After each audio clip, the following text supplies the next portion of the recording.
Good job, Bo. I knew you could do that. Roll call. Counselor Woods. Counselor Daigle. Counselor Sarnoski. Here. Counselor Smalley. Here. Counselor Hamilton. Counselor Whitaker. Here. Mayor Sumner. Here. Any media present?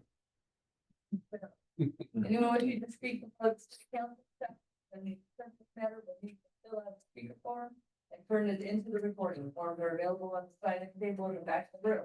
Please turn cell phones off or silence them during the meeting. Announcement for Zoom attendees. We have any Zoom showing up? Turn that's off. Do I need to read it? No. If you're joining this afternoon's meeting via Zoom, you will automatically be muted upon entry and you'll need to identify yourself. Your full name is not already attached to the device being used. You will be unable to unmute yourself. Public comments will only be taken if prior notification was given to the city reporter. Public comment. The purpose of this public comment period is to allow citizens to present information or raise issues regarding business license items only. There will also be time after discussion to address the council. Time limit of 3 minutes per citizen shall apply. Don't see anybody present. Business items, business license discussion. Pat and Jamie, you guys like to start? Certainly, Mayor and Council, this is really kind of the codification of a couple of discussions. I think you all have the one pager that is kind of drilled down from the meetings we have held. The fees and additional fees are relatively straightforward. There were a number of discussions about making this not onerous on the business owners, and I think we've kind of struck a medium. These fees, as seems to be the case with many fees in our city, are substantially lower than other cities of our size and other cities that have this sort of program in place. But I think that's fine. The object really is not to make it be a moneymaker, but an information gathering system that leads to a safer city. So I think all of the discussions we've had, the committee and the counselors and the staff that were in this discussion are okay with the fee structure, which probably is the simplest and easiest portion of the discussion today. So if you have questions about the fees, we maybe should take that on first before we get into the more difficult or more, let's just leave it a difficult question. In light of other fees that have been coming up throughout the city, I'm just want to kind of throw out our reasoning for wanting to implement fees for business licenses as opposed to maybe just implementing like business registration and having it more of like, if you don't do it, have a fine attached to it. As opposed to just requiring all businesses to pay a fee. Is that something that we could consider? Just throwing it out. Well, I think it also goes into the staff time because it's community development's time, police time and fire. We all spend time on this, so the fee is minimal probably for the amount of staff time that does go into even the business registration that we currently have. That is no fee. And again, as we've discussed in the past, if we're going to have background checks, which is item number 2, there has to be a fee associated with that because that's not a free service. And I guess we can, look at this backwards if we put this in place in a year or two, but I can virtually guarantee you this is not a money maker in terms of staff time. These are kind of the lowest denominator fees. So, and I don't think, we've talked about it. We don't think that this is onerous. The first time around, if we do background checks, we have to be, have that in the algorithm. Beyond that is $50 a year, that's pretty minimal. I'm good with that. The only one I have an issue, a problem with myself. Is when you can tell the reasons. Why it's the I was the occupation. So that's something that's already in our development code. It's a land use process. It's a ministerial process that we've had within the development code for residential home occupations. So it's something There's that's somebody that operates them, but we don't even have a clue of that. So, Yet, right, and we're complaint driven. So unless someone turns them in and says, Johnny next door has a cabinet making shop and the noise, you know, the traffic, until someone actually complains, they're very minimal, I think. you know what else does too, is pull up a map. I just pulled up Sutherland for something else, and it shows you around the neighborhoods what businesses there. So, I don't know, it just seems high. So this is for home businesses as well, No. not just, Well, we haven't got to that part yet. We're mainly wanting the commercial and industrial. so it's just Yeah, physical buildings in town. But the home occupation, so those are some of the questions going through the list is what do you want to require them for? Because what originally spearheaded some of this was that door-to-door sales. Some of it could be the residential home occupation, which we do take through an application, but you do have all those ones that are not licensed or they don't go through the correct process. And the code doesn't necessarily allow for that retail sales or, you know, the comings and goings in the residential neighborhood of the traffic and the parking and all of that, because it doesn't take into consideration all of those development standards when you have a business out of your home. So then that would be one of the questions. So the home occupation is already something that's in the process. Do you want to have them also complete that annual business license as that check-in to make sure they're still licensed, they're still meeting all of those development standards? Cause you got a lot of, childcare places.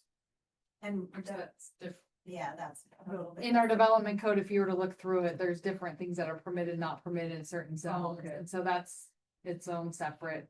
You know, a lot of people will do business from their home just to save from all the overhead.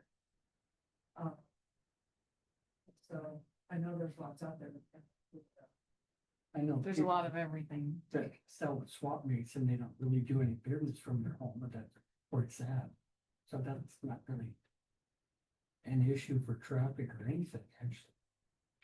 But I gotta say, in my case, when I opened up, I have a shop behind my house and I got a conditional use permit to do it. And so I did it legally, but, I think that's what you're after is those kind of things.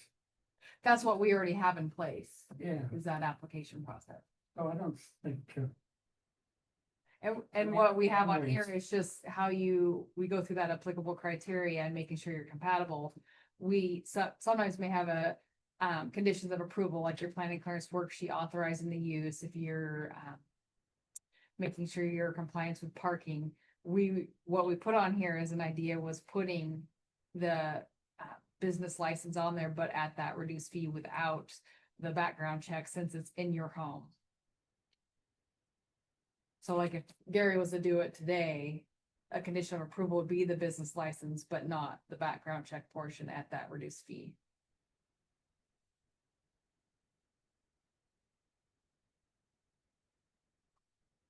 So it's not excluding him from living where he's living and doing what he's doing just because he may have a record. but it occurs to me, like, if I went through all this process, then I'm already a business, so I should have to pay $50.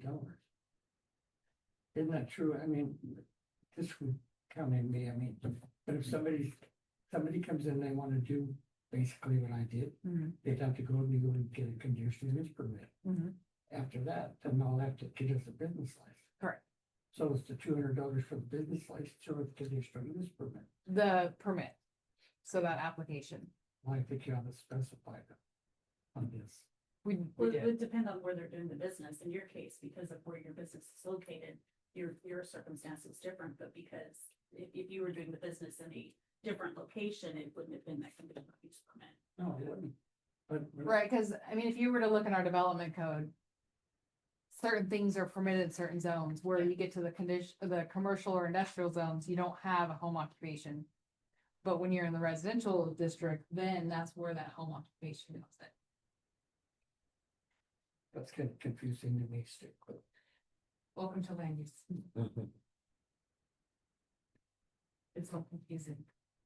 And so we could actually, you know. The only reason this home occupation one is on here is because of business license, because they're doing a business out of their home. The rest of the business license discussion would be around the commercial, industrial, properties that. You know, the storefronts, the brick and mortar, those types of things, or the people, so we've had complaints of our local businesses that you have all of the other. Companies come into town and they're able to service, whether it's HVAC, electrical, all these companies can do work in the city. They live in the city and they don't get hired for those jobs because, you know. X, Y, and Z. I'm working next door right now. And so so some of those business, you know, where we don't have that business license requirement, those are some of the complaints that I've received. Because anybody can work here, and we don't know that they're legit or they're competitive, a lot of those types of things. So they'll have to get a business license and, Well, those are some of our questions to you guys. And we do get calls quite frequently because a lot of other jurisdictions, local jurisdictions require, if you're a licensed painter, if you're a electrician, if you're coming to that municipality, you're required to get the business license in that town. And if a lot of times in those municipalities, they will require, that you are doing work within that city. And that you do not have a permit within that city, you could be fined a very hefty fine for not having a permit within that city. But you're not after the employees, you're after the business. Correct. So the guy could be working for somebody, that's not. Well, But it's the business. He's working for them. Well, the business has to have one, but he doesn't. But it's the business. Well, then he falls underneath the business's license. Yeah, that's what I'm getting at. but you said this home occupation $200 fee is already in place. Yeah, it's something that's. So it's under proposed fees, so that's not, So that would be if you did the The 25, it's almost like with a discounted fee if you did the background in addition to, because that's gonna be, so it's almost giving those home occupations a reduced fee. Cause we're doing, the $100 application for the commercial industrial, so this home occupation, they would just do the $25 business license fee. okay. And So- so their renewal would be the 50 or 50, and after that. We can Wait. do it whatever. That's the we way just- it's set up right now. I mean, this is just- something that's already in the code, so it's just an explanation of trying to cut them a little bit of a break because they're already on the hook for that $200 fee. And we'll get them in the system, we'll do the background check, and we'll charge them half of the normal licensing fee first year, and then the renewal will be $50 like everyone else. That's what we're proposing. This is your decision, which is why we're here, of I course. would just suggest you make that real clear on this, that's all. I mean, it's kind of confusing if you just read. Yeah, it. because it's an exception. Yeah, and it would be like in our, fee schedule.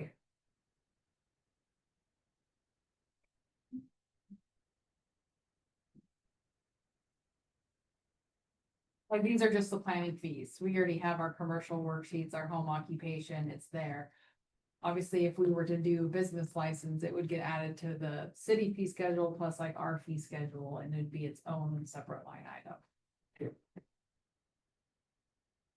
So the first year with this 225, that takes care of the first year, and then they wouldn't until the renewal. Right. Okay. And that's just for the home occupation. Right. Right.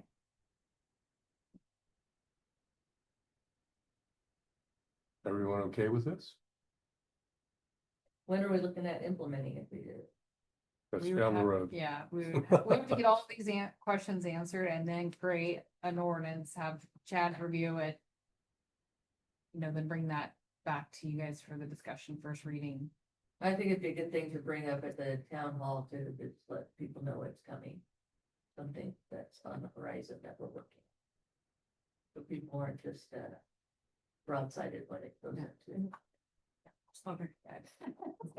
I mean, but we have talked about this year. I mean, this is probably our fourth meeting talking about these at council meetings, so. Right. I hopefully they can't. Not citizens don't always hear what can't happen at They council don't first. hear- They never hear. No, they Just don't. ask them. They never. They never hear. They should understand though, because we're just trying to protect them, keeping only legitimate businesses in towns. That's a great thing to bring up at our town hall. Well, and because I mean, last year when we had the road. Right. People, the companies people came to council and complained, and then the paving company. You know, so that's another question down the bottom part here is. Right now, we just do commercial brick and mortar, you know. What other zones do you want to get into those door-to-door sales? I mean, it's. Question. So how are we going to roll the business licenses for existing businesses in town? When it comes to the background checks and background checks back to their businesses, comes back with Issues.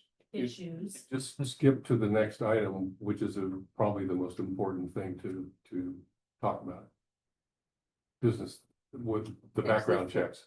Are we gonna do it? How are we going to do it? Already skipped it. You skipped ahead, I'm sorry. but only by that much because that's where we were going.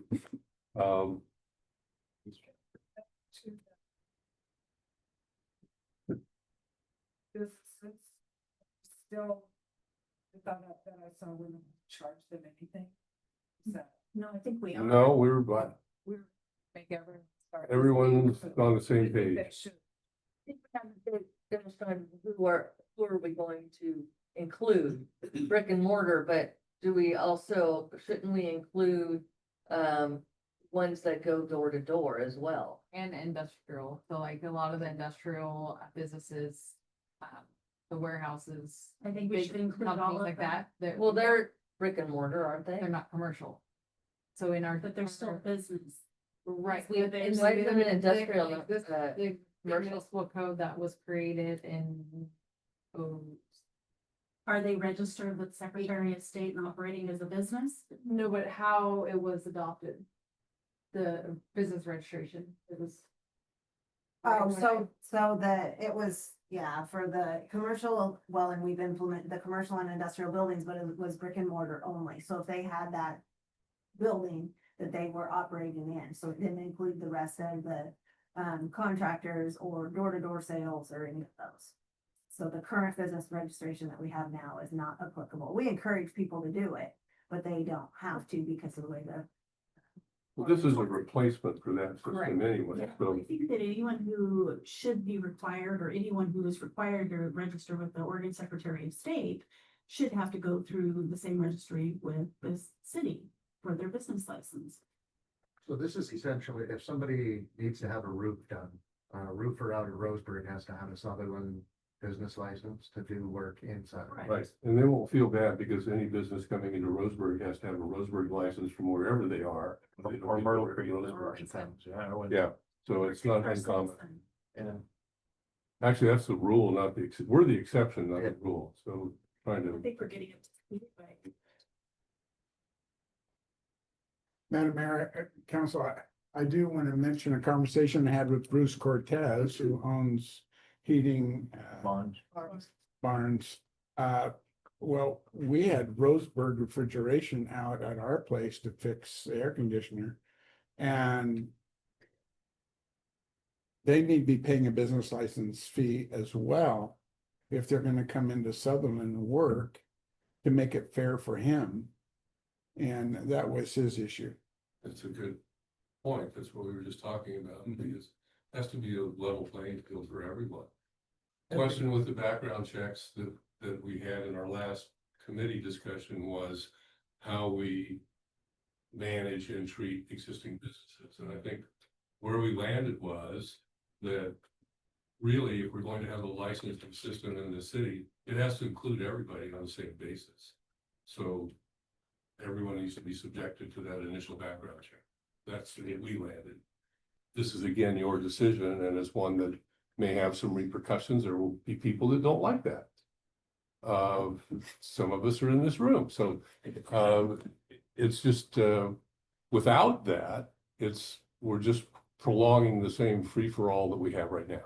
It's, you know, people object to background checks, but if you go to try to rent a house or rent an apartment or anything, any place that you go, you have, get a job. You have to- Volunteer at the library. Yeah, yeah, that's not. A kid. My wife used to do the meeting that they had at the schools. Right. You have to include the businesses that are already here, because that's some of the problems we have. Like, something we have to look into, and we can't unless we include the ones that already exist. Yeah, we had a long discussion about this very issue, and it is undoubtedly going to be contentious with some folks, but again, it's your decision. Our decision was, and it wasn't quite unanimous, that we really need to include everybody, and the background checks need to be universal. They go through.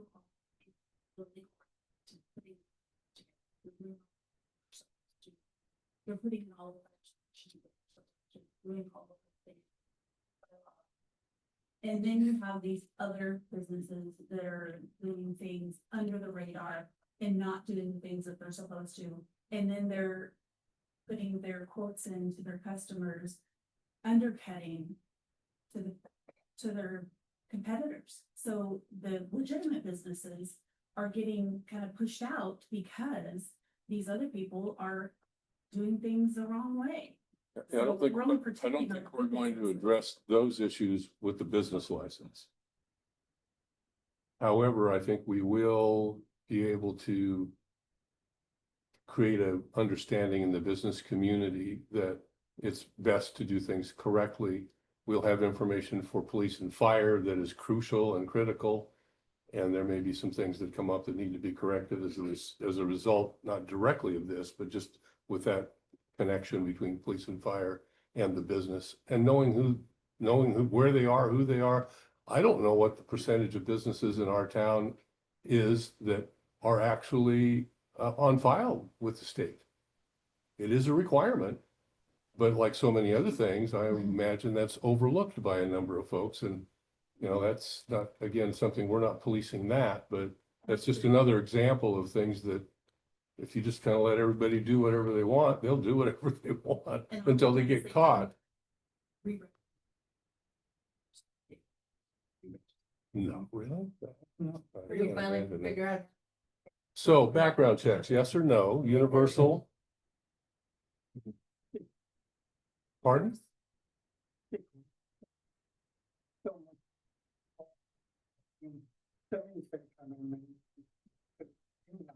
I don't think we have a big problem with that. I would certainly hope not. I don't think we do. I've heard of the fee shading. Yeah, I think we have this discussion. But, you know, most of the businesses are not that way around here because we're too small, and if they're crooks, people are gonna know about it real fast, and the word gets around. And I remember a few years back when we had our former police chief, there was an auto repair shop out here that wasn't quite on the up and up, and he wouldn't pay him a visit, and the guy actually ended up leaving town, but he kind of sunk himself, and that's what type of happens with dishonest businesses. But I think that fraud is picking up though all over, and I think that we need to do something like just to protect ourselves. And my experience with background checks, and I've been doing this organizationally for about 35 years. I've had one instance where somebody showed up on a background check in the negative and they wanted to challenge it. My experience has been it's self-correcting. You get somebody who said, we need a business license, we're going to do a background check. And it's, you know, we need your $100. And if you've got somebody who's got a real serious problem, they'll say, you know what, I'll be back next week. And then you'll never see them again.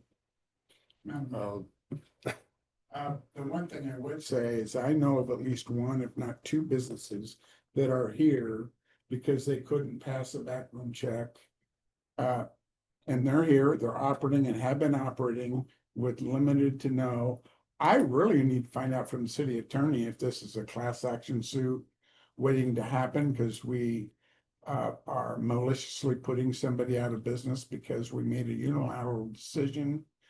Or to know if it's legally defensible, because again, one of the options you should have in your hip pocket is to grandfather existing businesses.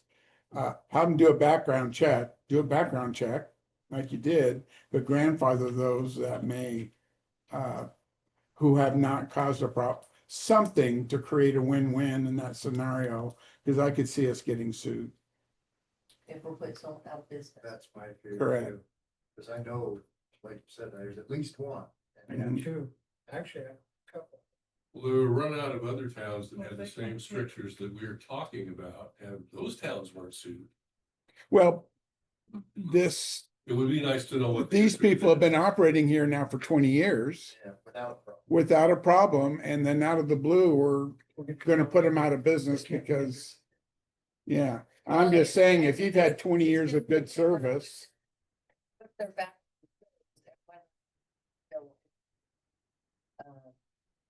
A fine or violation that we feel is one that's going to, I disqualify. Can we talk about how that might work briefly? Because we Yeah. talked about this in our group as well. It's not down here, but the chief can speak to the process and what happens and what can be disclosed and what cannot be disclosed. It's kind of there's nothing or there's something, and then if there's something, what happens then? What we discussed was that there would be a formal group that is maybe the mayor and the city manager and the chief of police that would be the only ones involved in that discussion as to whether to give grandfather that person in or not. And no one else ever knows about it. Right, you've got some confidentiality issues. That's one of the things we discussed, but maybe the chief would like to explain how it works in general. In general, it works. If I run somebody, I can't tell any of you. That's pretty much how it works. You can have stipulations and things in place that guide me to say yes or no. But if anything's ran on anybody, we don't disclose that because that's confidential. And is that the same with the system the fire department uses as well? Because it's also the way that the education system works with the school district. Because that's who we use at the library. What if I get Steve just cleared over here as well? And then you run it and you disclose it. No, and then can I see that information? If you're certified under LEDs and CJIS as security, then yeah, you can see it. So no. You can't disclose it. I mean, you still can't disclose it. No. Yeah. It'd be a pretty bad report for you to say, oh, these guys got. Yeah, it would be based on whatever the stipulations are of the denial. I mean, if it's if it's a crime that has to do with the current business they want to open, you probably want to deny that, you know? If it's something that happened 20 years ago and that's another stipulation, well, maybe you let that one slide and put them on a probationary status, But yeah, you know? the issue. Mhm. Improved yourself, have you gone through any treatment or whatever? I mean, people can change in 10, 20 years. But then that's. So it's an individual. It's a slippery slope. I mean, you approve somebody that, you know, people may have opinions, you shouldn't have approved it, you know? Like some offenses, you know, and for daycare or elderly care, and you have some offenses associated with that, you know, and then something happens after we say, oh, they were good, they didn't do nothing for 10 years. Maybe they weren't in business for 10 years and they decided to do it again, you know? So that's something you have to keep in your back pocket too, is, you know, if we, yeah, I mean, trying to protect the majority, and you're gonna have complaints from the minority, just the way it's designed, but you know, ultimately, you're trying to protect the businesses, and a legitimate business is not gonna care if you run a background check and collect some money for a business license. That's the standard. I think my biggest objection, if you do this, you have to have some kind of criteria for denying license. We can't just arbitrarily say, yeah, I don't think I like you. No, I won't have a license. It's just like employment. You don't have to tell anybody why you passed them up. You know, it's not legally required. Yeah, but you know, it's like on an application, you know, if you were to have some sort of application, you know, say somebody came up with one or something, right?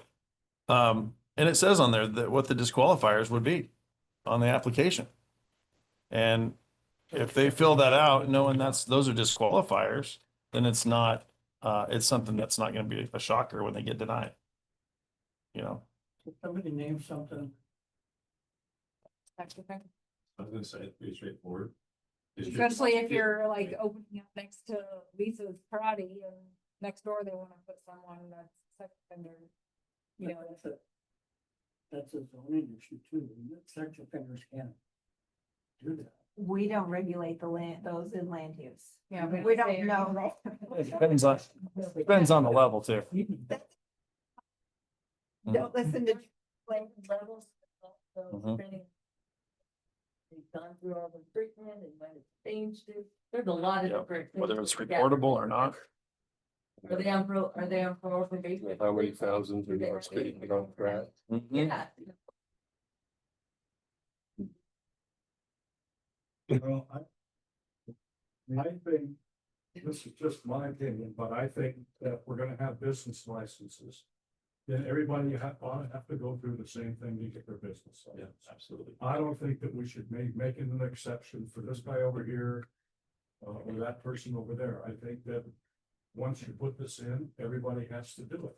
Because if this person over here, who's a legitimate business, finds out that this guy over here who's not a legitimate business, and didn't have to take a background check, then he's gonna be pretty upset.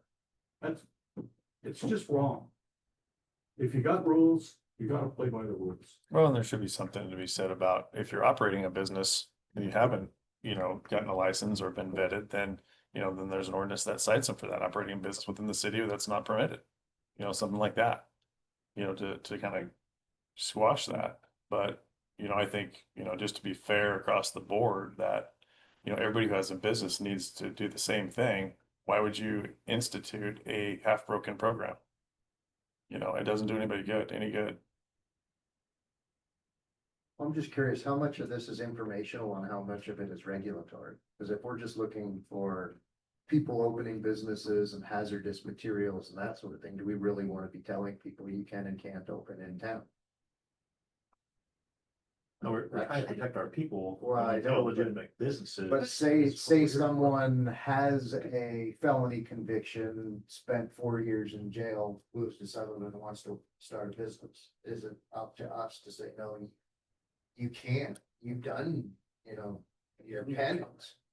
We've got several right now that are doing their building over, doing the whole 9 yards, but have yet to be to register Yeah. the city to even know about it. Yeah, I'm just thinking, you know, if someone has an old felony conviction under our guidelines, they wouldn't be able to work in Sutherland. They wouldn't be able to open a business in Sutherland. That's not true. We didn't even say Saying that. that it depends on the type of crime and the type of business. So Well, I know, and that's why I'm asking, is this more of a regulatory issue to keep businesses, certain types of businesses, or be able to regulate the type of businesses, or is this an informational thing where we want to know who the people owning the businesses are, what hazardous materials they have in their, you know, in their locations, their businesses.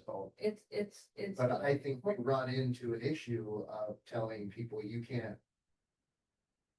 open a business in town because you have an old felony conviction. Right. And we're Well, gonna, it would be if you're been a felony conviction for identity fraud. And you're taking credit cards on a business, that they've still done that. They've still done their time. At that point, you have a fresh start. you're still prosecuting. it's still showing your integrity of a person and that. Shows the integrity of the person you used to be. If rehab works. But I don't think that's our job. That's what I'm saying. That's up to the chief to decide, I guess. Yeah. Him and the attorney.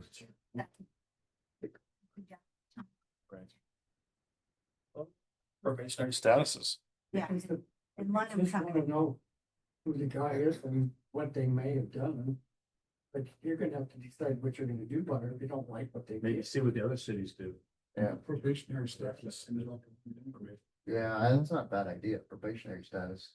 Well, and there's other, you know, All that. according to that, there's a lot of other regulatory issues, you know, the things they have to adhere to while they're in business. If they don't adhere to it, you pull the license. I mean, Yeah. you know, or you warn them or fine them, whatever is decided. But there's other checks and balances with this as well. May not have anything to do if they're starting either. Well, and that's what I would say, that if it doesn't have anything to do with the business, then it's not, it shouldn't be a denial. And then the other thing is what the person owns it. Is it the one operating and taking balance? for It happens managers often. and- But the person that has a business license is responsible for those employees. Right. And so if they start, not abiding by the laws and ordinances of the city, then the business license gets pulled. I mean, you just have to have accountability. The predominant reason for doing this at all, and there are a number of them, one is life safety issues, which started the whole register your business thing. So we've got maybe 10% of the businesses that participated in that. But, if there's something that's going on that involves either police or fire at a location that's a business, we need to know whose business it is, how to contact them and let them know. We don't have a clue right now. And what they're doing. Yeah, I mean, there are zoning issues as well, obviously. I mean, that's part of what this is about. If you're building fireworks for export in the residential area, that's probably not a good thing. If you're doing business in a residential area that brings customers to your home and not telling anybody, that's an issue. Both for liability and safety, because if we're ignoring that, then potentially the city, I'm sure Chad would say this, could be complicit in a lawsuit because we're not paying any attention to something that's a known danger. And we have a responsibility to do that. There are also constructive parts of this. When this database is collected, we can put it on our website. People that want to open a business might look and say, gee, I'm doing this and there's no one doing this in Sutherland, perfect fit. Or they might say, I want to start a Mexican restaurant and maybe 9 is enough. So there are constructive, positive things that come of this as well. And, the other aspect we already talked about, knowing outside businesses that are working in town kind of is important. Both to our businesses who are kind of being treated unfairly when they go somewhere else and they're required to get a license. And so that we know who's here and know that they're legit. And otherwise we don't. So I think there's a lot of constructive things that come out of this. I don't think it's intended to be punitive to anybody or in any way. And if background checks come back and we get a whole bunch of positive hits, then then we know something we didn't know before that probably is concerning. If we're the way station for the ex-felons, that's not a good thing. I don't really see that happen, but I think you have more than you think. Yeah. And what Roseburg has on there is past 7 years. If you're a felon within the last 7 years, yes or no. If yes, whom? Convicted of a misdemeanor last 7 years. Is this this activity connected to the business you're going to conduct, yes or no? And then it says, please provide another sheet to explain. Then it refers you to their ordinance that kind of outlines if you've been a convicted felon in the last 7 years, or if you're applicants on the sex offender registry, or manufacturing or delivering of a CFR, Schedule 1 or Schedule 2 controlled substance. So they've kind of narrowed it down, so it's not just, anybody. a little thing, they've probably got more serious. So they've used it 7 years. Well, and that's what somebody else brought, maybe Gary said. When they fill out their application, if that stuff is on there, if this is this, and this is this, and this comes up.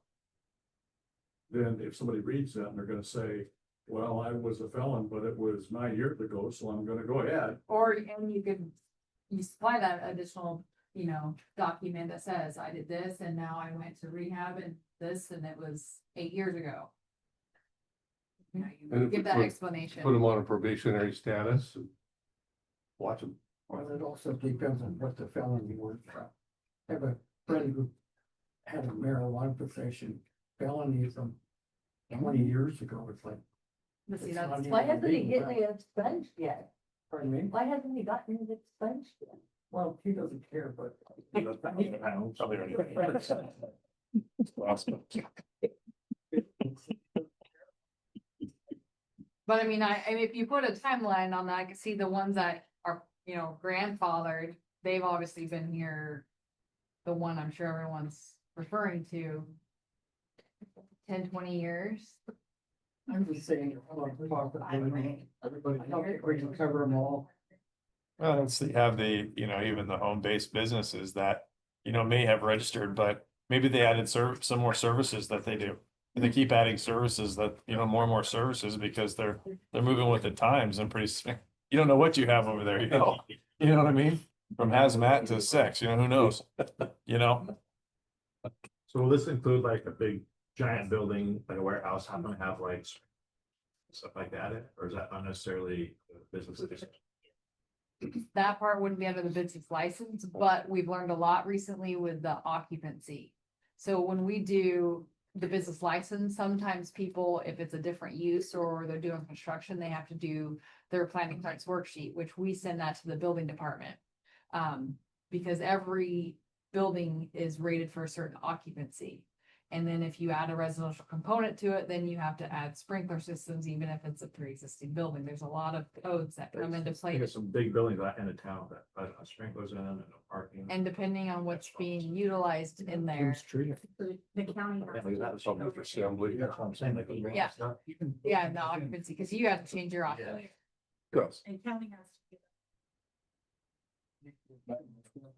Our cities. Well, and this would, so like even going back to the one that Debbie was referring to, so the question comes in is a business license required? And the answer is no. So then they go away, then they try to open a restaurant, they don't have the health department approval, they don't have the building permits, they don't have the city approval. And so here we go, because the answer was no, business license. So for a minimal fee, it starts the process for them to do it all right, as opposed to them having to go back and reopen up walls or tear down, or costing them a fortune because they didn't do it right the first time. They're gonna have to go back and do it. And so it saves people. Okay, so what's next? I would suggest we take that whole background check thing and include it in the application that we're going to develop. We already have one. We already have. Oh, you have an application? We didn't want to throw too much at you. Oh, okay, well, I like the part about the, what Rosebrook has in the And we can add application. that, because I know. Cause it, with like a 7-year and here, and explain what you have. It's very exhibit A. This is what you guys have seen it. 'Cause you're from it. This was our draft, try to keep it simple, but at the same time, I don't, You gave us this already. I think, yes, we're just refreshing you. You guys. So you did, I think they're gonna give their money back. Pardon? That one that I passed, guys, is the draft that I Get made, their money back? that has some of those points that we were talking about already in it. Well, no, they're gonna pay their application. The application Take fee the is probably license. half of this. We probably wouldn't charge them a license fee if they don't get a license. Yeah. Yeah. The back. They wouldn't read it. well, Right. you know, when people go to try to rent an apartment, they pay an application fee and Yeah. and they don't get it back. That's something like that recently, but it didn't use. Well, a lot of things didn't used to be. But that was back in the day. It's a new day. We made it worse than we could. Playing game. It's not a game, but They have reality. to go over the application. If they fail application. they'll check it out. This is my So- opinion. The next conundrum is what types of businesses do we want to lasso into this? You've got the list there. It's commercial, industrial, door to door, contractors, businesses operating with the city limits. We thought all of the above. I'll leave it. And this should, this doesn't have anything about That was the easy. times. Were you gonna include that? That's what, yeah, and so this was kind of, we had that, let's see, it was long, we kind of condensed it, not knowing what direction we were going. But yeah, that would be a simple, we could copy that, obviously the ordinance would outline, more in depth. Those uses, or offenses. If it's a smart business person, they're gonna call and ask what the requirements are, and they're on the website, they're gonna read through the requirements first, to save a lot of time. And the money. Yeah. Pay the fees. Some people, lately, it seems they buy first and sometimes ask later, Argue. or don't even ask. Or buy a building and get it all ready. So like. These events, like Music Off Central, when our vendors come in for 3 or 4 hours for an evening. Yeah, that was gonna be my. And that's still $25 for them. So, do you, But that's. a couple people, some people do it different, like BlackBerry have their one license and all the vendors are underneath that insurance. So they do. So yeah, they don't do pay that our use 25. permit with those vendors under them. They pay Some- us to be there. So your insurance umbrella and everything covers all of your vendors, correct? Okay. Where Yeah. this is like, Yeah. remember when Wilani Shave Ice started and she brought her trailer there, she did that $25 yearly vendor fee, supplied her insurance, liability of insurance, and then was approved.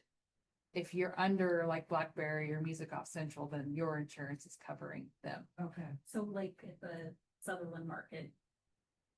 That's Farmers all market, farmers yeah. market, that's all under, So if you have a food truck that just comes in and does a sidewalk vendor permit, so I don't know, there was The one that one, we the found there by- pizza bus, yeah, so they would Pizza. actually need to do a business license. Because it's not part of an event. It's not encaptured under there. If it's just on city property, if it's on public or private. Then they actually have a different process outside of all of this to go through. So, we would direct them the best way, and then we would just incorporate that business license with that. So like the food truck that's parked next to the Audio place. meat market. Not the meat market, no, That's cheap. where the guy puts stereos in. Mhm. There's a, Oh, Oh, The yeah. bun stuffer, yeah, yes. they come in and talk to you at all. no. But that would be on private property, which would require the worksheet. And if we go this route, would require the business license as well. But then you Okay. take like the pizza bus that's in the right of way, they did the street vendor. They're legit. Yes. But the one that's not legit should have to compete at the same price and with the same steps. To protect our people. That's right. Really simple. So the cheesy place is by Crystal Creek. That's on private property, so they would have to. They should do their planning clearance worksheet. Because really, these businesses, part of their development review is making sure they have adequate parking. The ADA accessibility, you can't just pull these in and then now you take up. They're kind of on the side of the building. So just kind of a crazy question, we've talked on the corner there where that transmission shop used to be, and now there's been talk about putting food trucks in there. Mhm. So with each food truck, they would have to have a business license, is that correct? Or is it all gonna be one, Well, depending if I would think that if they're set up as that one business, then the business person the development that does it, they would encapture, their business license would encapture those food trucks. If they organized it that way. It would depend on how people structure Yeah. theirs. Kind of like Music Off Central BlackBerry, how they. Background check include would cover everybody, even though they're not back. That business owner would be liable Just like in for Bradley. yeah, Yeah. you would think that they would need to set that up so that, because they're responsible for paying a lease fee, so they would have to be their own individual business, therefore be responsible for their own business license what I think. under the city, not under the umbrella of another. Because they're a permanent structure under that You area. can set it up however you guys direct us to. Yeah, that's different than the temporary events like Music Off Central or, Well, like the marketplace across the way that has 12 or 14 booths in their building. Mhm. Would each booth have to have a license? No, but would the owner of the business have to be licensed, and would No, they? because they got, person offer. If the person that plays had an individual in each spot, different. But Maybe. because the business. I don't know how the lease reads. They each have to purchase a space out of there, but the owner in there manages the whole thing. Right. So the individuals aren't in there all the time. But another place, he would be managing. Yeah, she would, one. they wouldn't be It'd like. managing. I'm thinking in terms of risk management of a nightmare like that, when you have the materials that belong to 12 different people in there, and you have the public in the building, and how many insurance policies are covering anything in that building, if at all, and how many certificates of insurance are flying around. That's not something this handles, but it's something this might disclose to building owners and business owners. To keep it simple, each food truck could just do a 1-year business license and then they're approved for it wherever. they're going. Yeah. So we just add. Then they come and go and do whatever. Temporary. Well, they're not always gonna be there, I mean. No, if we're down on the food truck rabbit hole. Can we look at the last few things on the page? Because we've talked about most of them, you know, way or other. Most of this is about how do we publicize, assuming we're gonna go ahead with this. And I'm not. We haven't said that yet, so I don't know if we should. How do we best get the word out to our citizens and business? Well, clearly in their water bill. I know, just who can photocopy the announcement too, yeah. Everybody knew that right away. We did that.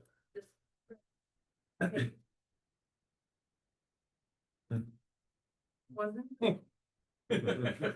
Maybe we should shrink it instead of enlarging it. Be good. And it's crucial that we get it moving, but I think timing is going to be very important, considering the other important things that we have coming out that are just as important, if not more important. So I think we really need to think about our timing on presenting this to the public in presentation. I mean, but we've had it out there, we've had it on the website, we've had it on the reader board, we've had it at council, so it's. I know it's out there, but I don't wanna put it Into effect. I don't wanna put it at the forefront of everything else, like, oh, just another thing, oh my gosh. Well, they're You know, not that kind of thing. I know, but I think that the timing has gotta be, it's like, you know, asking mom and dad, hey, I wanna go somewhere, you just got grounded. You don't wanna ask to go somewhere where you just ask for more money, you know? I think it's kind of looks like the other one might go to a vote in November. Am I right? Have we heard it? I think it will be going to a vote.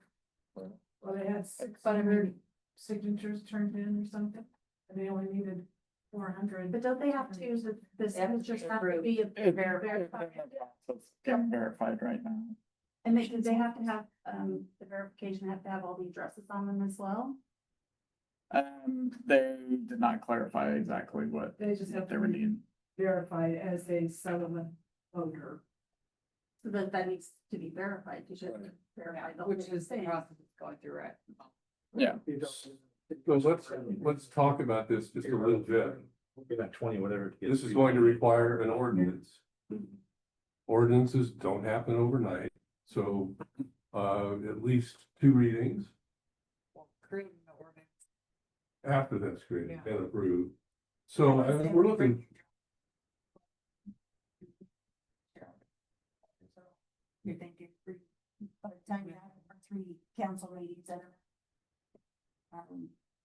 the 2 readings and 30 days after. So you're looking at 5 months just if we hurry it up.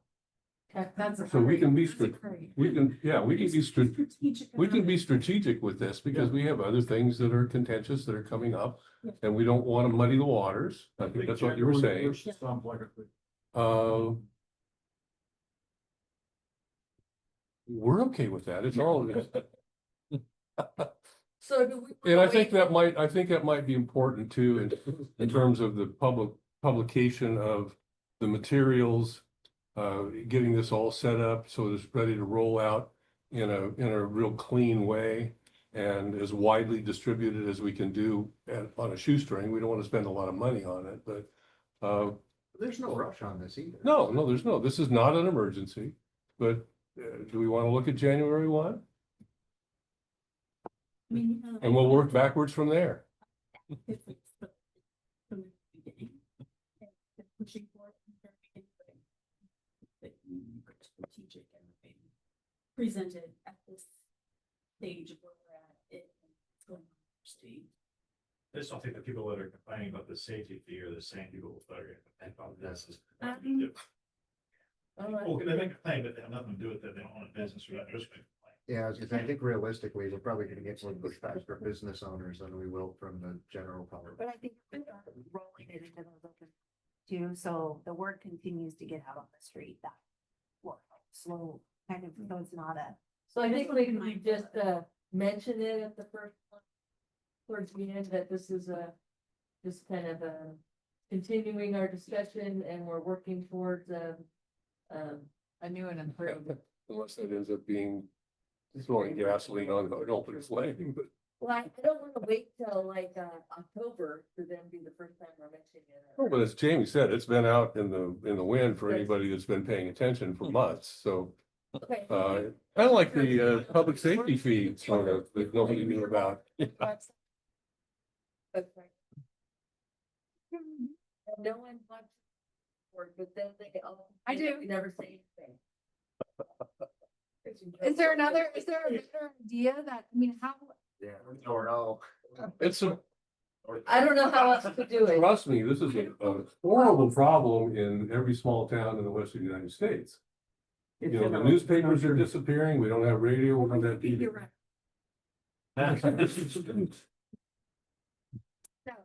If you bring this ticket, you get a 10% discount on your business.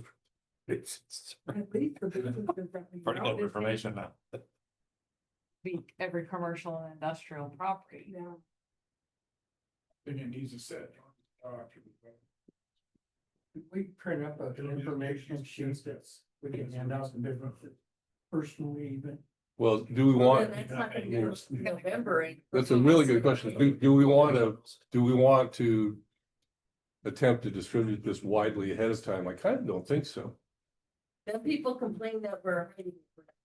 I think it's better one at a time, you know, one contentious issue at a time if we can.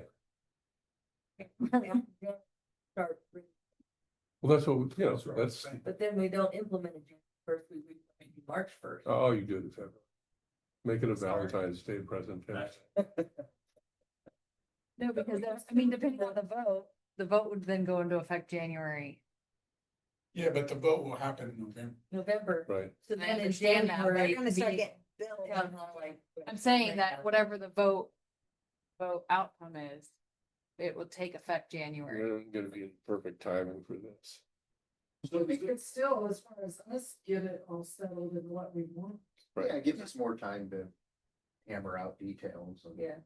if there's no rush, I think we should just take our time to do it right. Well, I think the key questions have been addressed and answered, which, you know, now we can move forward with more formal writing and getting the application, you know, just the way we want it. Correct. Everybody can have another chance and, you know, really put a draft ordinance together that has all the meat in it we want, so.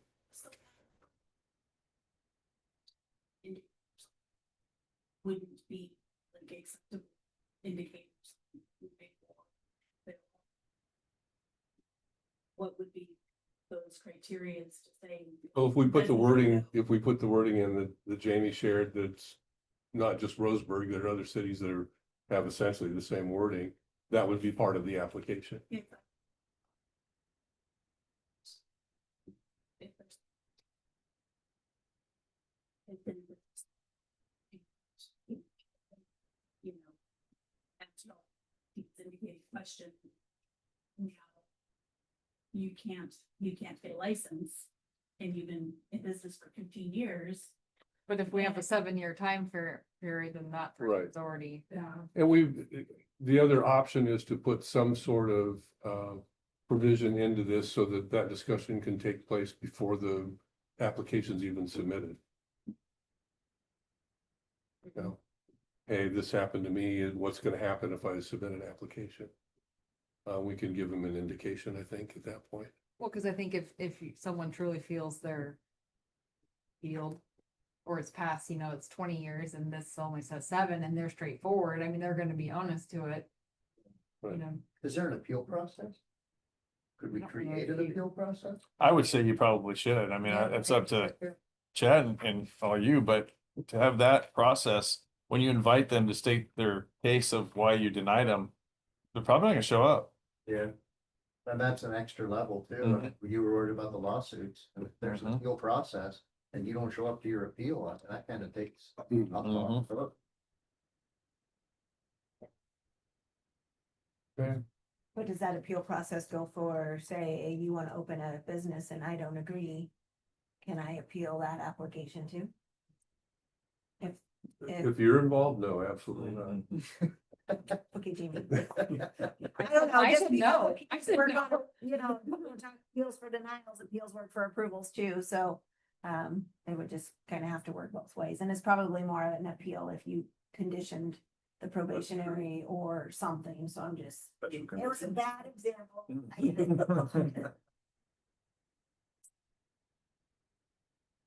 You don't have a business in town currently.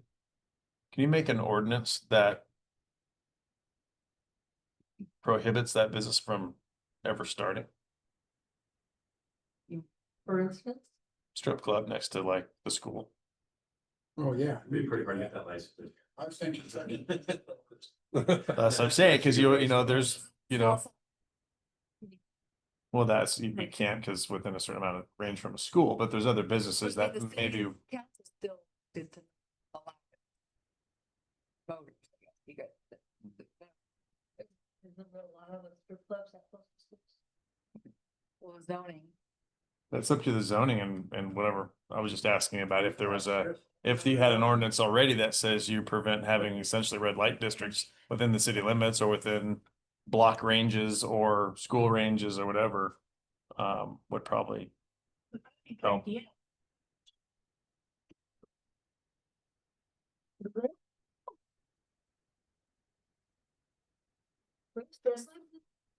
Anything, there's no business registration. I I don't think. don't know, yeah. I'm not sure if it's legit or not.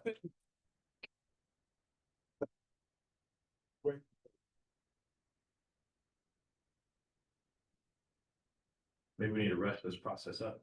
Go on. City, like Easter.